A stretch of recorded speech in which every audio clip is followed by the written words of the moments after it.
तो इस वक्त पर जो बड़ी खबर आ रही है वो पूनम पांडे के निधन को लेकर के आ रही है। एकाएक ये खबर सोशल मीडिया पर सबसे पहले आती है, उसके बाद तमाम वेबसाइट्स में आप इसे देखते हो, लेकिन हम इस बात को पूरी पुष्टि के साथ कह सकते हैं क्योंकि उनके मैनेजर ने इसको लेकर के जो है वो एक बयान सामने रखा है और ऑफिशियली कहीं ना कहीं इस चीज को लेकर के कहा है कि सर्विकल कैंसर की वजह से जो है वो उनका निधन हुआ है। महज 32 साल उनकी उम्र है और इस 32 साल की उम्र में अलग अलग कारणों की वजह से काफी प्रसिद्धि भी उन्होंने हासिल करी। प्रशांत, जो कहीं ना कहीं एंटरटेनमेंट की खबरों को लगातार आपके सामने लेकर आते हैं, प्रशांत क्या पढ़ा आपने और क्या अब तक सामने निकल कर आ पाया है? हम वो बयान भी पीछे चला देते हैं जो उनके मैनेजर ने ऑफिशियल तौर पर रखा है, लेकिन उस बयान से शुरुआत करते हैं। उस बयान में क्या कुछ लिखा हुआ है प्रशांत? उस बयान में यही बताया गया है कि कुछ सर्विकल प्रॉब्लम की वजह से उन्हें वो कैंसर से जूझ रही थी, लेकिन काफी टाइम से इस चीज को लेकर के कोई खुलासा भी नहीं हुआ था। जैसे कि एक पता चल जाता है कि हाँ कोई इस चीज से जूझ रहा है, कोई स्टार, लेकिन एकदम ये शॉकिंग न्यूज सामने आई है कि वो कैंसर से जूझ रही थी और काफी ज्यादा शॉक लोग हो गए हैं इंडस्ट्री में। काफी मतलब इवन जब हमने भी देखा तो हमें भी यकीन नहीं हुआ, क्रॉस चेक करना पड़ा। हाँ, हमें भी क्रॉस चेक करना पड़े कि कहीं कोई फेक खबर तो नहीं, क्योंकि आपने भी देखा होगा कि डेथ की काफी खबरें फेक भी वायरल होती हैं, तो किसी को भी यकीन नहीं हो रहा था। लेकिन जब एक्चुअली में वेबसाइट्स पर काफी पे देखा और सोशल मीडिया पर काफी जगह पर देखा तो उसके बाद हाँ पता चला कि एक्चुअली में पूनम पांडे नहीं रही हैं। तो ये काफी ज्यादा शॉकिंग न्यूज है और काफी दिल को तोड़ने वाली, दिल दहलाने वाली न्यूज है। तो बहुत अचानक से जैसा आपने कहा कि एक तो उनकी उम्र सबसे बड़ी चीज इसमें है कि 32 साल की उम्र में किसी का ऐसे चले जाना यूं ही। और जैसा प्रशांत ने भी आपको बताया, जैसे कैंसर की खबर निकल कर आती है तो कोई कहते हैं लेवल 1, लेवल 2, लास्ट स्टेज, कौन सी स्टेज है, क्योर हो सकता है या नहीं हो सकता है, इन सारी चीजों पर कहीं कोई इत्तला नहीं थी। इन सारी चीजों को लेकर के कहीं कोई बयान नहीं थे। सब बस यही सोच रहे हैं कि अचानक से एकाएक क्या हुआ। लेकिन जैसा हम आपको बता रहे हैं कि ये फेक न्यूज इसीलिए नहीं है क्योंकि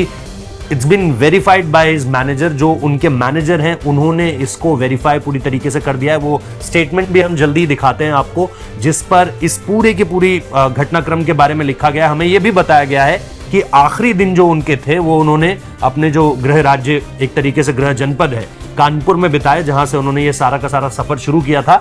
अगर आप इस स्टेटमेंट को यहां पर हम स्क्रीन पर दे पाए तो आपको बेहतर तरीके से पता चल पाएगा कि किस तरीके से इस पूरे के पूरे मामले में जो अपडेट्स आनी शुरू हुई हैं, क्योंकि एक फिल्मी सफर भी रहा है उनका और उस पर भी बात कर सकते हैं। This morning is a tough one for us. इस तरफ आइए प्रशांत आप।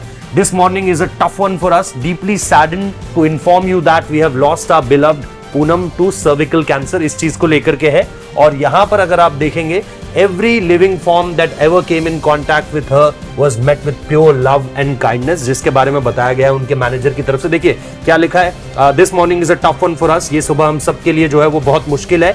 Deeply saddened, बहुत दुख के साथ आप सभी लोगों को सूचित किया जाता है कि हमने हमारी जो एक तरीके से प्यारी पूनम को जो है वो सर्विकल कैंसर की वजह से खो दिया है।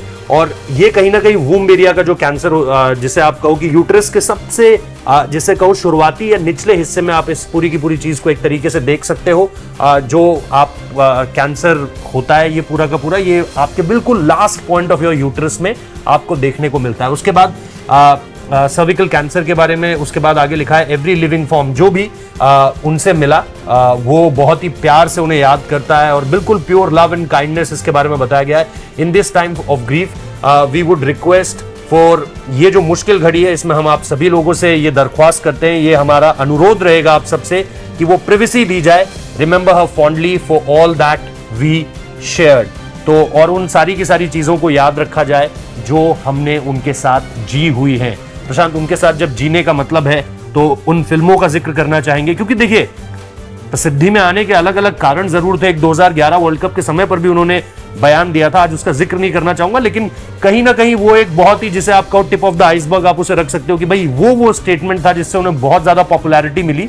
और आप आज भी गूगल करेंगे तो आपको वो स्टेटमेंट मिल जाएगा। लेकिन फिल्मों पर अगर आए, क्योंकि सिर्फ मॉडल नहीं थी, सिर्फ एक तरीके से इन्फ्लुएंसर नहीं थी, सोशल मीडिया पे बहुत ज्यादा फॉलोइंग थी, बल्कि फिल्में भी की हुई हैं। उन फिल्मों का अगर हम जिक्र करें, यहाँ पर आप देख सकते हैं प्रशांत, इनके बारे में अगर आप बताएं। आखिरी फिल्म मेरे ख्याल से यही है, the journey of Karma. Journey of Karma उनकी लास्ट मूवी थी। उन्होंने अपने करियर की शुरुआत फिल्म नशा से की थी, जो कि 2013 में रिलीज हुई थी। इसके अलावा और भी कई सारी फिल्में, और सबसे बड़ी बात यह है कि ना सिर्फ हिंदी फिल्म उन्होंने की है, इसके अलावा भोजपुरी, तेलुगु और कन्नड़ भी फिल्में उन्होंने की है। जैसे कि उन्होंने एक इस मूवी में आ गया हीरो में कैमियो भी किया है, जो कि गोविंदा की मूवी रही थी। लव इन अ टैक्सी में भी वो नजर आई हैं। और जीएस गलती सिर्फ तुम्हारी, इस मूवी में भी उन्होंने कैमियो किया है।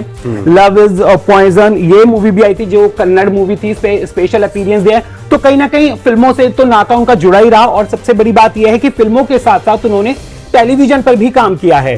टेलीविजन एक बहुत बड़ा मीडियम है। शायद होता है लॉकअप का, जी हाँ, जिस शो को मुनव्वर फारूकी ने जीता था और कंगना ने उसका होस्ट किया था, उसकी वो जज रही थी। उस शो में भी पूनम पांडे नजर आई थी और उनका एक इमोशनल, मतलब इससे पहले जो एक छवि लोगों की बनी हुई थी पूनम पांडे को लेकर, बोल्ड और हॉटनेस, हाँ, बोल्ड और हॉटनेस को लेकर, वो जब उस शो में आई तो उन्होंने काफी ज्यादा शॉकिंग खुलासे किए। ये भी बताया कि आखिर वो मतलब अब उनका जो वो कंट्रोवर्सी में रहती थी, आखिर वो किस वजह से आई, वो इंडस्ट्री में आना चाहती थी। तो किसी ने उनको बोला कि कुछ ऐसा करो ताकि तुम्हें एकदम से कंट्रोवर्सी क्रिएट हो जाए, पॉपुलैरिटी मिल जाए और तुम्हें इंडस्ट्री में काम मिल जाए। वो इंडस्ट्री में काम करना चाहती थी। तो उन्होंने खुद भी बोला कि कुछ उनसे गलतियां हुई हैं अपने पिछले टाइम में काफी, लेकिन जिस तरीके का शो के अंदर उनका प्रेजेंस दिखाई दिया वो लोगों को काफी पसंद आया। एक दूसरी तरफ देखने को मिली, जिसे आप कहते हो एक ह्यूमन साइड देखने को मिली आपको पूनम पांडे की तरफ। और इसके अलावा भी जो उनका मैरिटल रिलेशनशिप भी रहा, उसमें भी कहीं ना कहीं दरार आई, वहां पर भी बहुत ऊंच नीच देखने को मिली।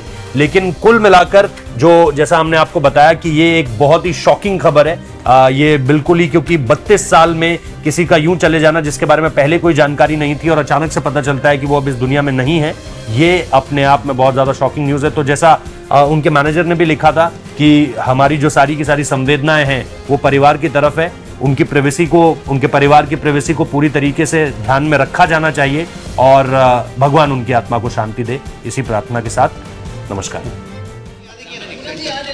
सेंटर में देखिए सामने मैं पूनम जी सामने है, पूनम जी सेंटर ए पूनम जी सेंटर यही मारूंगा फिर तेरे को। हां अभी से मत कल। Poonam ji centre, Poonam ji look here, मैं लेट आया थोड़ा सा इसलिए। पूनम जी एक फ्रंट पे बनता है मेरा, I am all the way from Mulund. अच्छा nice, I am all the way from Thane. या लाइट्स में सही है। अच्छा लाइट में या लाइट अच्छे है। यस पूनम जी पीछे सुनो विशाल, वो ट्राइपॉड हटा लेना वहाँ से, अच्छा है, ट्राइपॉड हटा दे। विशाल सेंटर, विशाल सेंटर, इसको बाइट से 2 सवाल करवा दो। वेट पूनम जी, वेट 2 मिनट।